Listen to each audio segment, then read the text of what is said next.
한국의 한 영화에서 나온 사투리가 한국에서 한동안 유행했던 그런 대화가 있습니다. 바로 오늘 설교의 제목입니다. 멋이 중원디. 거기서는 그렇게 얘기하죠. 멋이 중원디, 멋이 중원냐고. 어디 사투리인지 제가 잘 모릅니다. 영화 가운데 딸이 아버지를 향해서 외친 외침입니다. 정말 중요한 일을 제대로 알지 못하고 사람이 얘기하면 이리 들었다 저리 갔다, 환경과 상황이 바뀌면 또 다른 일 했다 돌아왔다는 아버지를 향해서 답답한 마음을 가지고 멋이 중원디, 멋이 중원냐고 라고 외쳤던 그 딸의 외침이 한국에서 참 오랫동안 유행했었습니다. 오늘 여러분께 한번 이렇게 묻고 싶습니다. 여러분의 삶에는 정말로 무엇이 중요하십니까? 자, 이제 옆에 분들을 향해서 한번 물어봐 주세요. 진지하게. 무엇이 중원디? 자, 한번 해보세요. 무엇이 중원디? 예.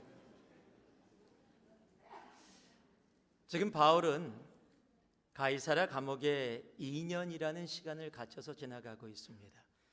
그리고 그 사이에 그곳을 다스리던 총독도 벨릭스에서 베스도로 바뀐 상황입니다. 처음 총독이었던 벨릭스는 모든 상황을 파악하고 알고 있었지만 이제 가돈 베스도 총독은 지금 사도 바울이 어떤 상황 속에서 이곳에 갇혀 있는지를 잘 파악하지 못하고 있었습니다. 이스라엘의 전통도 문화도 또 종교도 제대로 이해하지 못하는 상황 속에 결국 이스라엘 지도자들의 도움을 통해서 그 상황을 파악할 수밖에 없었습니다. 왜냐하면 로마법에 의하면 사도 바울을 이제 가이사 황제에게 보내야 되는데 그 죄목도 제대로 그 상황도 파악하지 않고 보낼 수 없었기 때문입니다. 그래서 그곳을 방문한 이스라엘의 왕인 아그리빠 왕에게 도움을 청해서 그 상황을 파악하고 알게 하기 원하는 것이 오늘 함께 읽은 본문의 내용입니다. 오늘 우리는 이곳에 등장하는 그 인물들의 대화와 상황을 통해서 이들이 삶 속에서 무엇을 중요하게 생각하며 살아가고 있는가를 우리들은 알게 되어집니다. 사람은 평상시의 모습과 대화에서 그 인생에서 정말 무엇을 중요하게 생각하며 살아가는가를 우리는 알 수 있습니다. 그리고 그 자신이 중요하게 생각하며 사는 것이 바로 자신이 이 땅 가운데 존재하는 이유라는 것 또한 우리들은 알게 됩니다. 돈을 중요하게 생각하는 사람은요, 언제나 그 입에 돈 얘기가 떠나지 않습니다. 무슨 얘기로 시작해도 기승전돈입니다. 그래서 어떤 얘기로 시작을 해도 꼭 돈 얘기로 결론을 맺게 되어져요. 그것은 자기가 돈을 중요하게 생각하고 있기 때문에 그렇습니다. 명예를 중요하게 생각하는 사람은요, 조그만 실수에도 자책이나 또는 다른 이들을 정죄하는 것을 쉽게 합니다. 왜냐하면 그렇지 않을 때 그가 왜 존재하는지를 잘 알지 못하게 되기 때문에 그렇습니다. 내가 중요하게 생각하는 것은요, 어느 때 우연히 한번 나오게 되어지는 것이 아니라 우리의 삶에서 배어져 있는 것이 삶에서 이렇게 자연스럽게 나오게 되어지는 겁니다. 왜냐하면 그것이 내 삶의 이유고 삶의 전부가 되기 때문입니다. 오늘 말씀을 통해서 우리의 삶에 내가 정말로 중요하게 생각하며 살아가고 있는 것이 무엇인지 다시 한번 돌아볼 수 있는 시간이 되어지기를 소망합니다. 혹여라도 내가 주님이 원치 않는 것을 내 삶 속에 더 중요하게 생각하며 살아가고 있다면 오늘 이 시간 주님 앞에 다 내려놓고 주님이 원하시는, 주님이 내 삶 속에 중요하기를 원하시는 그것을 내 가슴에 담고 내 삶에 담고 나아갈 수 있는 시간이 되기를 원합니다. 오늘 말씀을 보니까요, 바로 첫 번째, 자신의 겉을 중요하게 생각하는 사람의 이야기가 나오고 있습니다. 22절과 23절의 말씀을 보니까 아그리빠가 베스도에게 이르되 나도 이 사람의 말을 듣고자 하노라. 베스도가 이르되 내일 들으시니이다 하더라.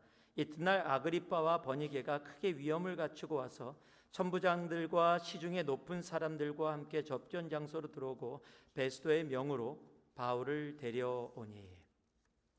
오늘 본문에는요, 아그리빠 왕이라는 사람이 등장합니다.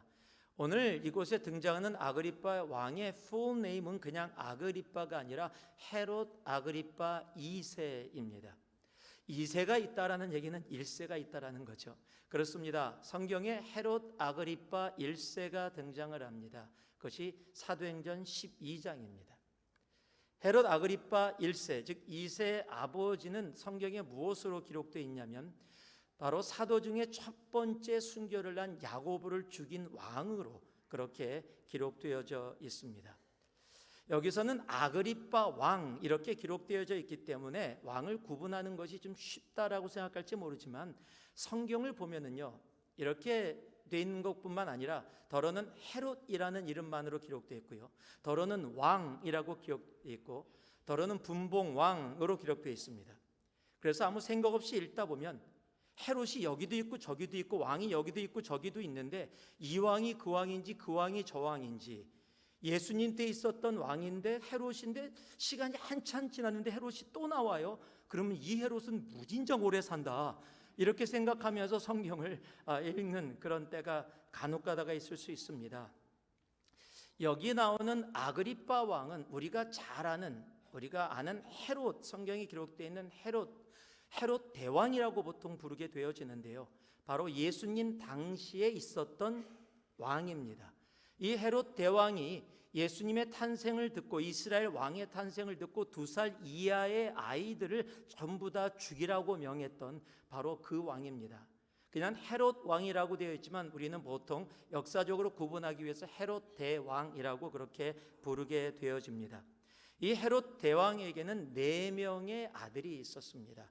그리고 그 4명의 아들이 다 성경에 언급되어지고 있습니다. 다 알고 계시죠? 예, 알고 계시라고 생각하고요. 그 중에 성경에 가장 많이 등장하는 왕이 헤롯 안티파스라는 왕입니다. 헤롯 안티파스는 헤롯 대왕의 둘째 아들입니다. 갈릴리와 베레아 지역, 즉 갈릴리와 요단강 동쪽의 베레아 지역을 다스리던 왕입니다. 헤롯 안티파스는 외우기가 쉽습니다. 또 성경에 가장 많이 등장하는 사람이고요. 헤롯 안티프라민 안티파스 이렇게 외우면은 외우기가 쉬우니까요. 보통 한국말로는 헤롯 안디바라고도 번역이 되어져 있습니다. 이 사람이 성경에서 우리들이 잘 아는 사건은 바로 침례 요한을 죽인 사건입니다. 즉 헤로디아의 딸 살로메의 관계에 의해서 침례 요한을 목을 쳐서 죽게 한 왕이 바로 헤롯 안티파스라는 왕입니다. 또한 예수님이 잡혔을 때 그를 희롱하고 빌라도에게 넘겨줬던 왕도 동일한 헤롯 안티파스입니다.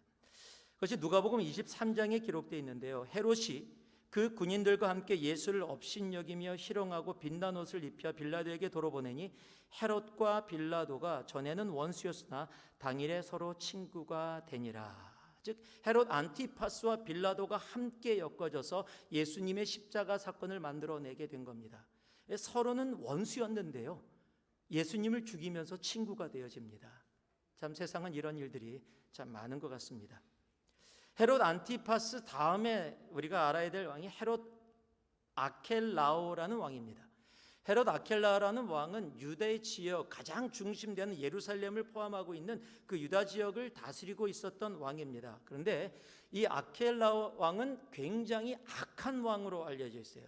얼마나 악하고 포악했는지 하나님께서 애굽에 피난 갔던 요셉과 마리아 그리고 예수 그리스도를 이제 헤롯 대왕이 죽었으니까 다시 이스라엘로 돌아오라라고 꿈에서 얘기할 때, 돌아올 때 얼마나 예루살렘 베들레헴 지역으로 돌아오려고 했는데 그곳을 다스리던 왕이 헤롯 아켈라오가 너무 무서워서 요셉이 그곳에 머물지 않고 꿈에 다시 방향을 받아서 나사렛으로 방향을 바꾸게 되어지는 이유 중에 하나가 바로 헤롯 아켈라오 때문입니다.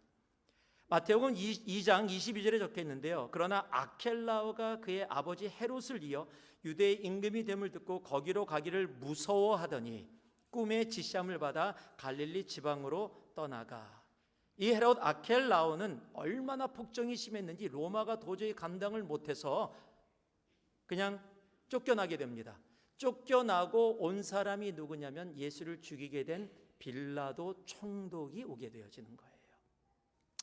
그 다음에 세 번째 언급한 아들이 헤롯 빌립 1세입니다. 이 헤롯 빌립 1세는 침례 요한을 죽게 한 헤로디아의 딸, 즉 살로메의 친아버지입니다. 별로 안 중요합니다. 신경 안 쓰셔도 됩니다. 예. 그리고 이제 마지막으로 등장하는 사람은 헤롯 빌립 2세입니다. 이두레라는 갈릴리 약간 동쪽 위쪽 지역을 다스리던 왕입니다. 헤롯 대왕의 4명의 아들은 전부 다 나쁜 왕들이었습니다. 나쁜 사람들이었습니다. 조금 더 욕을 하면 나쁜 놈들이었습니다. 그런데 그 나쁜 놈들 중에 그래도 가장 덜 나쁜 놈이 빌립 2세입니다. 그래서 많이 그렇게 알려져 있습니다. 누가복음 3장에 그 동생 빌립이라고 그렇게 언급이 되어져 있습니다. 이제 오늘 함께 읽은 사도행전 25장에 헤롯 가문의 마지막 왕 아그리빠 왕이 이곳에 등장을 합니다. 재미있는 사실은요, 헤롯 아그리빠 1세나 그의 아들인 오늘 등장하는 헤롯 아그리빠 2세가 공통점이 있었다는 겁니다. 사람들 앞에서 언제나 자신을 나타내고 인정받고 싶어하는 마음이 강했습니다. 헤롯 아그리빠 1세, 즉 아그리빠 2세의 아버지는 사람 앞에서 인정받고 모든 관심과 포커스를 받기 원하는 것이 얼마나 강했던지, 사람들 앞에서 연설을 하는데 사람들이 괜히 모여갖고 와, 이것은 사람의 소리가 아니다, 이것은 신의 소리다 그랬을 때 그게 너무 좋아서 그 영광을 자기가 다 가져갑니다. 하나님이 그것을 악하게 보시고 벌을 내리셔서 벌레가 먹어서 죽었다라고 사도행전 12장 말씀에 기록되어져 있습니다. 오늘 본문에 나오는 그의 아들인 아그리빠 2세도 아버지하고 별로 다르지 않습니다. Like father, like son입니다. 아그리빠 자신은 바울에 대해서 판결을 내릴 수 있는 그런 입지에 있지 않습니다. 그저 상황을 파악해갖고 총독 베스도에게 바울이 어떤 상황으로 감옥에 갇히게 되어졌고 유대인들이 왜 이렇게 이야기하는지를 그냥 알려주면 되는 겁니다. 그런데 그가 오늘 성경에서 바울 앞에 나타날 때 이렇게 기록되어 있습니다. 23절에 위엄을 가지고 라고 기록이 되어져 있습니다. 위엄으로 번역된 단어 영어로는 with great pomp라고 기록이 되어 있어요. pomp, pomp라는 단어는 우리가 별로 그렇게 자주 사용하는 단어는 아닙니다. 이 단어의 뜻은 화려하다, 좀 과장되어져서 나타나다라는 의미를 갖고 있습니다. 헬라어로는 판타지아라는 단어입니다. 이 단어의 뜻은 과시하다, 허식을 더 나타내다라는 그런 의미를 가지고 있습니다. 즉 베스도 앞에서 사람들 앞에 지금 등장하고 있는데요, 지금 천부장들과 함께 높은 사람들과 함께 화려하게 자신을 꾸며서 지금 나타나는 겁니다. 사람들 앞에서 지금 그렇게 보여주고 싶은 겁니다. 여러분, 이런 사람들의 특징이 있는데 다른 것은 중요하지 않습니다. 자신만 중요합니다. 그래서 자신을 사람들에게 보이게 하기 위해서 과장하고 꾸미는 데 익숙합니다. 오늘 지금 아그리빠 왕에게 이 자리는 특별한 자리가 아닙니다. 자신이 판결하는 판사의 자리에 있지도 않습니다. 그런데 화려하게 사람들 앞에 나타납니다. 사람들 앞에 그렇게 인정받고 보여주고 싶은 겁니다. 한국에 가서 아는 목사님하고 점심 식사를 하면서 어느 호텔 앞을, 한국에서 꽤 유명한 호텔 앞을 지나가고 있었습니다. 그런데 목사님이 가리켜요. 목사님 저기 보세요. 저기 서 있는 차들 보세요. 그러더라고요. 차를 봤는데요, 저게 무슨 차인데요? 그랬더니 벤틀리래요. 호텔 앞에 차가 파킹되어 있는데 가장 정문 바로 앞에 벤틀리가 3대가 서 있더라고요. 제가 미국에 살면서 벤틀리를 한 번도 못 봤습니다. 제가 미국에 거의 40년을 살았는데 벤틀리라는 차를 저는 본 적이 없어요. 한국에서 처음 봤는데 그것도 3대를 동시에 봤습니다. 벤틀리 그리고 조금 뒤쪽에 램보기니, 그리고 저쪽 호텔 구석에 벤츠가 서 있더라고요. 예, 벤츠가 구석에 서 있어야 되는 차입니다. 그러면서 그 목사님이 그러세요. 한국에는요, 월세를 살아도 차는 좋은 차를 탄대요. 제가 왜요? 그랬더니 집은 사람들에게 안 데리고 가면 안 보여줄 수 있는데 자동차는 타고 다니니까 사람들이 볼 수밖에 없기 때문에 집은 엉망인 월세를 살아도 차는 좋은 차를 타야 되는 것이 한국이라고 그렇게 얘기하더라고요. 보여지는 것을 보여지지 않는 것보다 중요하게 생각하는 것이 한국이 되었다고 그렇게 얘기하는 이야기를 들었습니다. 그것은 한국뿐만 아니라 아마 온 세계가 마찬가지일 겁니다. 보여지는 것을 보이지 않는 것보다 중요하게 생각하는 시대와 그 세대에 우리는 살아가고 있습니다. 하나님은 외모가 아닌 중심을 보신다고 했는데 우리는 겉의 모습을 더 치중하는 것 같습니다. 조심스럽게 말씀드리겠습니다. 한국의 어떤 교회도 얼마 전에 대법원의 판결을 받았습니다. 교회를 다시 공사해야 되는 그런 판결이 내려졌습니다. 가장 큰 교회 건물, 가장 큰 교회 예배당, 가장 아름다운 건물, 동네의 랜드마크가 되기 원했던 건물. 저는 큰 건물이 무조건 나쁘다고 생각하지 않습니다. 저는 건물을 아름답게 지는 것이 나쁘다고 생각하지 않습니다. 그러나 중요한 것은 무엇을 더 중요하게 생각했느냐입니다. 겉이냐, 중심이냐. 그것은 말이 아니라 삶으로, 결과로 세상에 보여질 수밖에 없기 때문에 그렇습니다. 예수를 믿는 우리들의 믿음의 생활도 저는 마찬가지라고 생각합니다. 겉으로 나타나는 사람에게 보여지는 신앙이 아니라 하나님이 보시는 나의 중심이 더더욱 중요합니다. 제가 여러분께 몇 번 말씀드렸었죠. 한 학생을 카운슬링하면서 그 친구가 저에게 한 이야기. 목사님, 아빠가 집에서도 장로님이었으면 좋겠어요.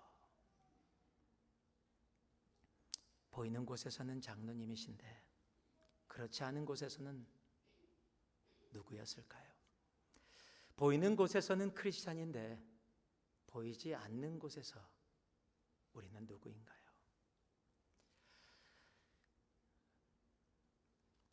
우리는 빌 하이버스라는 목사님을 잘 압니다. 근래 들어서 미국 땅의 신앙에 엄청난 많은 영향을 끼쳤던 목사님이시고 그 교회가 있습니다. 그가 쓴 책이 전 세계에 수많은 언어로 번역되어졌고 한국 땅에도 많이 번역되어져 읽었습니다. 그 중에 그가 쓴 책이 이런 책이 있습니다. Who are you when no one's looking? 아무도 보는 이가 없을 때 당신은 누구인가? 라는 책이 있었습니다. 그 책의 내용 중에 이러한 한 구절이 있습니다. 아무도 보지 않는 곳에서의 당신의 신앙이 진짜 신앙이다. 그런데 얼마 전에 그가 교회를 쫓겨나듯이 사임했습니다.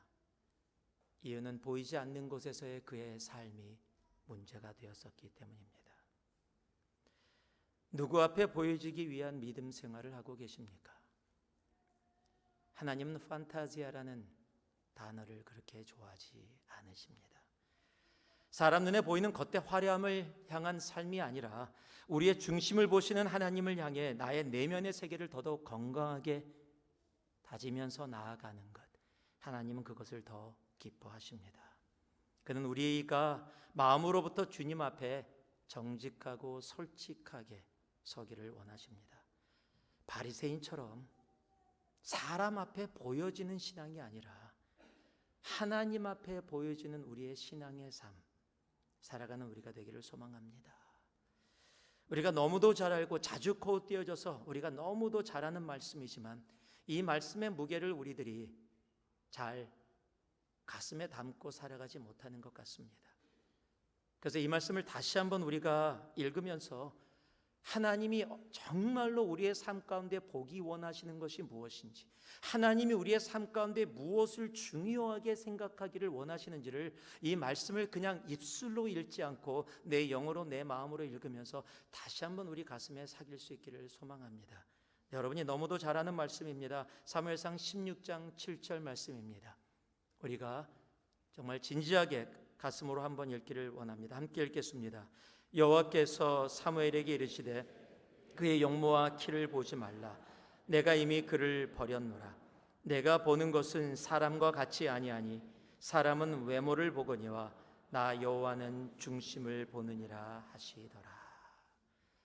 겉모습이 아니라 하나님이 보시는 것, 우리의 중심입니다. 그 중심이 있고 나서 그 외모도 그 중심으로 인해서 이루어지는 것입니다. 중심을 중요하게 여기시는 그 하나님 앞에 우리도 그 중심을 중요하게 여기며 하루하루 살아갈 수 있는 우리가 되기를 주님의 이름으로 축복합니다. 두 번째 등장하는 사람은 종교를 중요하게 생각하는 사람입니다.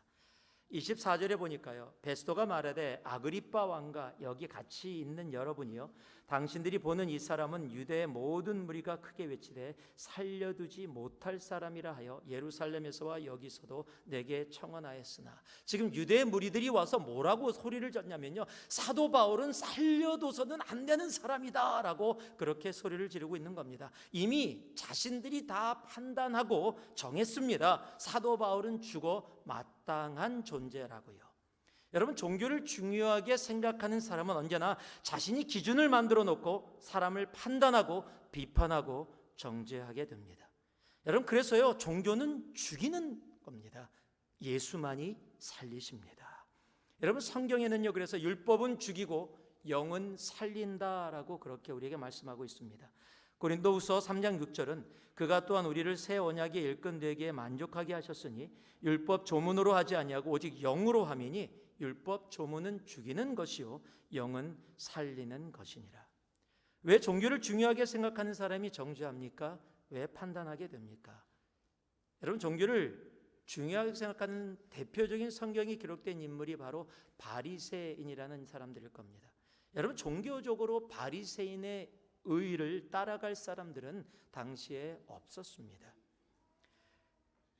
여러분, 정죄는요, 그래서 내가 남보다 의롭다라고 생각되어지거나 내가 그래도 저 사람보다는 낫지라고 생각할 때 판단하게 되어지고 정죄하게 되어지는 때가 많습니다. 마태복음 15장에 보면은요, 바리새인들이 예수님의 제자들을 정죄합니다. 이렇게 기록되어 있습니다. 그때 바리새인과 서기관들이 예루살렘으로부터 예수께 나와 이르되 당신의 제자들이 어찌하여 장로들의 전통을 범하나이까? 떡 먹을 때 손을 씻지 아니하나이다. 지금 손을 씻지 않는다라고, 떡을 먹을 때 제자들이 손을 씻지 않는다라고 정죄하는 이유는 자신들은 씻고 있다라는 겁니다. 자신들은 그것을 지키고 있는데 왜 예수 그리스도의 제자라고 하는 사람들은 지키지 않느냐라고 그렇게 비판하고 정죄하는 겁니다. 여러분, 누가복음 18장에 보면 두 사람 기도하는 사람이 나오게 되는데 이 이야기를 보면 조금 더 우리들이 이해할 수가 있습니다. 여기 두 종류의 사람이 기도하러 가는데 첫 번째는 바리새인이고 두 번째 사람은 세리입니다. 두 사람이 기도하러 성전에 올라가니 하나는 바리새인이요 하나는 세리라. 바리새인은 서서 따로 기도하여 이르되 하나님이여, 나는 다른 사람들 곧 토색, 불의, 간음을 하는 자들과 같이 아니하고 이 세리와도 같이 아니함을 감사하나이다. 나는 일에 2번씩 금식하고 또 소득의 11조를 드리니이다 하고, 지금 바리새인이 서서 손을 들고 하나님께 감사하며 기도하는 제목이 뭐냐면, 나는 다른 사람들과 같이 토색도 안 하고 불의도 안 하고 간음도 안 해서 정말 감사합니다. 나는 저 사람들과 달라서 죄 속에 있지 않아서 감사합니다. 그리고 나는 일주일에 2번씩 금식하고 나는 10의 1조도 하나님께 꼬박꼬박 드리고 있습니다. 자기의 의를 나타내게 됩니다. 그 기도 속에 뭐가 담겨 있습니까? 자기와 다른 사람을 비교하고 있다는 사실입니다. 그런데요, 세리는 멀리 서서 감히 눈을 들어 하늘을 쳐다보지도 못하고 다만 가슴을 치며 이르되 하나님이여 불쌍히 여기소서, 나는 죄인이로소이다 라고 고백을 합니다. 주님은요, 누구를 의롭다 하십니까? 세상이 손가락질하는 죄인 세리를 의롭다 하시고 바리새인을 향하여 이렇게 얘기합니다. 외식하는 자들아.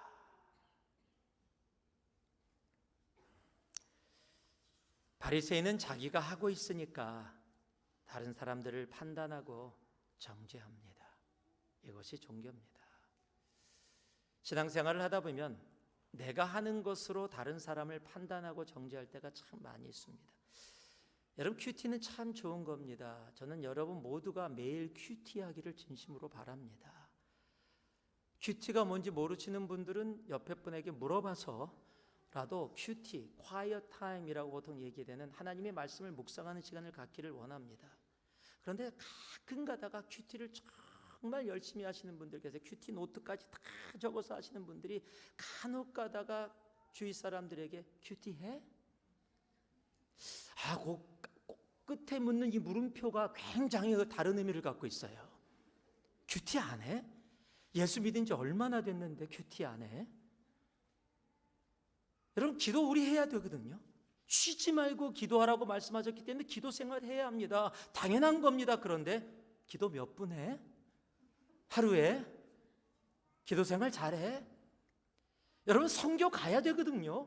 마지막 때 복음 들고 선교 정말 오직까지도 나가야 됩니다. 그런데 선교 못 가는 사람들을 향해서 선교도 안 가고 뭐 하는 거야? 여러분, 내가 하니까 다른 사람 안 하는 것을 판단하고 정죄하게 되어지는 순간, 여러분, 나는 예수를 믿는 삶이 아니라 종교를 중요하게 생각하는 종교의 삶을 살아가고 있게 되어지는 겁니다.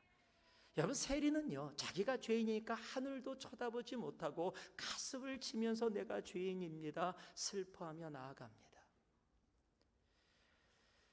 물론 요즘은요, 정말 세리같이만 돼도 참 좋은데 자신도 하지 못하면서 다른 사람을 판단하고 정죄하는 참 이상한 세상이 되어져 가고 있습니다. 한국에 청으로 시작하는 무슨 선교 단체가 있습니다. 기독교 단체입니다. 유명한 지도자로 오랫동안 많은 교회에 존경을 받았던 그런 단체고 그곳의 책임 목사님이셨습니다. 그들은 교회 지도자들이나 교회 또 교회에서 잘못하는 일을 지적하고 회개하기를 원했고 또는 공개적으로 비판하면서 정말 주님 앞에 다시 돌아오기를 원했습니다. 그들이 지적하는 것이 결코 잘못된 것이 아니었기에 많은 기독교인들이 동감을 했고요. 그들이 어떤 일을 하면 많은 동의를 보냈고 그 일을 많이 좋아했었습니다. 그런데 얼마 전에 그것을 담당하던 목사님이 사임했습니다. 그 이유는 오랫동안, 다시 얘기합니다, 오랫동안 숨겨왔던 불륜의 죄 때문입니다. 성경은 우리에게 분명히 알게 합니다. 마태복음 7장에 보면은요, 비판을 받지 아니하려거든 비판하지 말라라고 이야기하십니다. 너희가 비판하는 그 비판으로 너희가 비판을 받을 것이요 너희가 헤아리는 그 헤아림으로 너희가 헤아림을 받을 것이니라. 어찌하여 형제의 눈 속에 있는 티는 보고 내 눈 속에 있는 들보는 깨닫지 못하느냐. 보라, 내 눈 속에 들보가 있는데 어찌하여 형제에게 말하기를 나로 내 눈 속에 있는 티를 빼게 하라 하겠느냐. 외식하는 자여, 먼저 내 눈 속에서 들보를 빼어라. 그 후에야 밝히 보고 형제의 눈 속에서 티를 빼리라. 여러분, 종교는 판단하고 정죄하고 결국 죽이게 되어집니다. 그러나 예수는 회개하게 하고요, 용납하게 하고 용서하게 합니다. 창세기 9장에 보면 홍수 이후에 노아의 가족의 이야기가 나옵니다. 온 인류가 멸망을 하고 단지 8명만 살아서 아랄산 근처에 머물게 되어집니다. 그런데 9장 마지막 부분을 보면은요, 아버지인 노아가 그의 아들인 함을 저주하는 내용이 기록되어져 있습니다. 그 내용인즉 이렇습니다. 지금 그곳에 도착해서 이제 농사를 짓게 됐는데 포도 농사를 졌는데 포도 농사가 굉장히 잘 된 거예요. 아버지 노아가 포도로 포도주를 만들어서 마셨는데 그거 마시고 취해갖고 옷을 다 벗고 부끄러운 부분을, 수치스러운 부분을 내놓고 그리고 잠이 들은 거예요. 그렇게 잠이 들은 모습을 아들 함이 지나가다가 보게 된 겁니다. 아마 함이 생각했을 겁니다. 이건 말도 안 되잖아. 지금 하나님과 다이렉트리 대화를 나누면서 이제 온 인류의 시작이 된 아버지가 이런 모습을 보이는 건 말이 안 되잖아. 이러면 안 되지라는 마음이 안에 있었을지 몰라요. 어찌됐건 그 모습을 보고 나가서 형제인 셈하고 야벳에게 아버지가 글쎄 옷 하나도 안 입고 술 취해서 바닥에 누워서 부끄러운 부분 다 보이고 그렇게 누워있어, 이거 말이 돼? 라고 형제들에게 얘기했습니다. 누가 그러더라고요. 함이 형제에게 이야기한 것은 형제에게만 이야기한 것이 아니라 온 인류에게 다 이야기한 것과 똑같다고. 8명밖에 없었거든요. 예. 그런데 그 이야기를 들은 조금 늦으신 분들이 계세요. 저희 성가대. 예. 근데 그 이야기를 들은 셈과 야벳은 옷을 가지고 아버지의 모습을 보지 않고 뒷걸음질 쳐서 아버지의 부끄러운 부분을 가려줍니다. 그리고 나중에 술에 섞여 깨어난 아버지가 그 이야기를 듣고 함은 저주하고 셈과 야벳은 축복을 합니다. 여러분, 함은요 다른 얘기한 거 아닙니다. 사실 그대로만을 이야기했습니다. 아버지가 술에 취해서 옷을 다 벗고 부끄러운 부분을 내놓고 잠을 자고 있었던 것은 함이 만들어낸 이야기가 아닙니다. 사실입니다. 있는 모습 그대로 형제들에게 이야기했는데 저주받는 삶을 살게 되어집니다. 그것을 덮어준 셈과 야벳은 축복의 삶을 살아가게 되어지는 겁니다. 여러분, 종교와 예수는 다릅니다. 종교를 중요하게 생각하며 살다 보면, 아니, 내 삶 속에 비판과 정죄와 판단이 많다면, 여러분, 우리는 예수 믿는 생활을 하는 것이 아니라 종교 생활을 하게 되어지고 있는 겁니다. 그러나 분명히 내 눈에 술에 취해서 부끄러운 부분을 보이면서 그렇게 헐벗고 누워있는데 분명히 그 사람의 잘못인데 그것을 덮어주고 사랑해주고 용납해주는 모습이 내 속에서 우러나온다면 우리는 예수 믿는 겁니다. 종교를 중요하게 생각하는 모습이 아니라 정말 예수 믿는, 하나님이 기뻐하시고 복 내리시는 그 삶을 살아갈 수 있는 우리가 되기를 주님의 이름으로 축복하고 축복합니다. 종교가 아니라 예수가 중요합니다. 마지막으로요, 바로 그 이야기를 합니다. 19절입니다. 오직 자기들의 종교와 또는 예수로 하는 이가 죽은 것을 살아있다고 바울이 주장하는 그 일에 관한 문제로 고발하는 것뿐이라. 사도 바울은 바로 예수가 중요한 사람입니다. 벌써 2년째입니다. 잡혀온 지. 그럼에도 처음부터 지금까지 변함없이 그의 삶은 단 하나만을 이야기합니다. 예수 그리스도. 처음부터 그 중간 그리고 마지막까지. 좋을 때도 힘들 때도, 부할 때도 가난할 때도, 어떠한 상황에서든지 변함없이 그는 예수 그리스도만을 이야기합니다. 그의 진실된 고백은요, 사도 바울을 통해서 하나님이 우리에게 주신 바울 서신이라고 불려지는 글 속에 곳곳에 남아 있습니다. 그 중에 대표적인 부분을 몇 부분 여러분께 말씀드리고자 합니다. 빌립보서 1장 21절을 보니까요, 이는 내게 사는 것이 그리스도니 죽는 것도 유익함이라. 갈라디아서 6장 14절은요, 그러나 내게는 우리 주 예수 그리스도의 십자가 외에 결코 자랑할 것이 없다. 우리가 잘 아는 갈라디아서 2장 20절은요, 내가 그리스도와 함께 십자가에 못 박혔나니 그런즉 이제는 내가 사는 것이 아니요 오직 내 안에 그리스도께서 사시는 것이라. 이제 내가 육체 가운데 사는 것은 나를 사랑하사 나를 위하여 자기 몸을 버리신 하나님의 아들, 즉 예수 그리스도를 믿는 믿음 안에서 사는 것이라. 여러분, 사람은요 자신의 속에 가지고 있는 것으로 말할 수밖에 없는 존재입니다. 성경도 그렇게 얘기합니다. 입에서 나오는 것들은 마음에 쌓여있던 것들이 나오는 것이라고 얘기합니다. 그렇게 힘들고 어려운 시간에도 사도 바울의 마음엔 예수만 쌓여 있었기 때문에 예수 그리스도만이 나오게 되어지는 겁니다.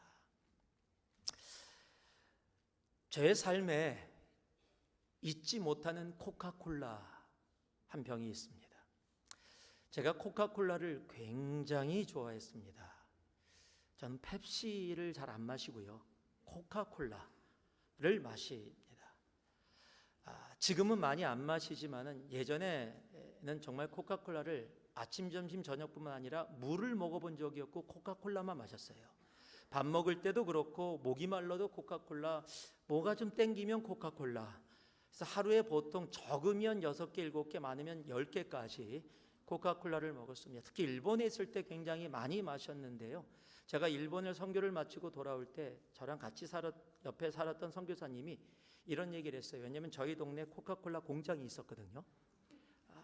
반 농담 반 진담으로 이제 목사님이 일본을 떠나시니까 우리 동네 코카콜라 공장 망하게 됐다고 얘기할 정도로 제가 코카콜라를 굉장히 좋아했습니다. 그런데 그렇게 많이 마신 코카콜라 중에서도 한 병을, 하나의 코카콜라를 잊을 수가 없어요.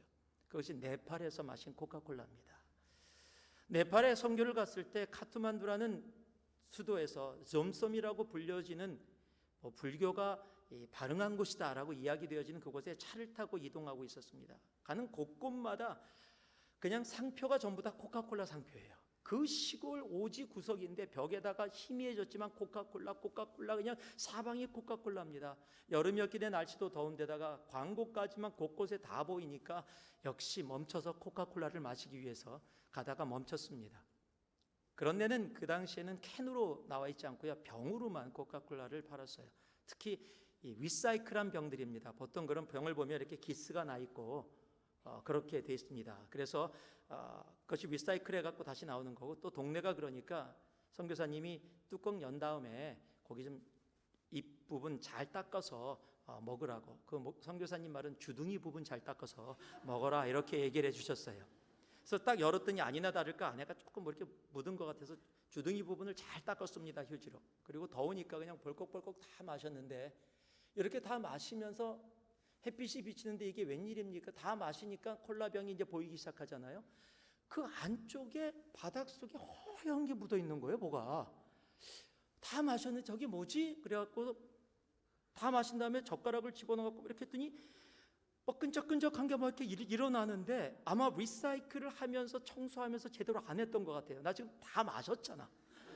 전부 다 들어갔는데 지금 갑자기 막 이게 지금 내가 여기 네팔까지 와서 순교하게 생긴 상황이 돼버렸어요. 지금 막 속임에 구역질이 나고 막 그러는데 막 화가 나잖아요. 그러니까 제가 그때 콜라 마시고 나서 노이로제가 생겼는데, 바를로 된 콜라를 제가 받으면 언제나 생각 없이 바로 밑에부터 먼저 보는 습관이 생겼을 정도로 제가 그때 굉장히 큰 충격이었어요. 왜냐하면 다 마셨는데 바닥에 이만한 찌꺼기가 붙어 있었으니요.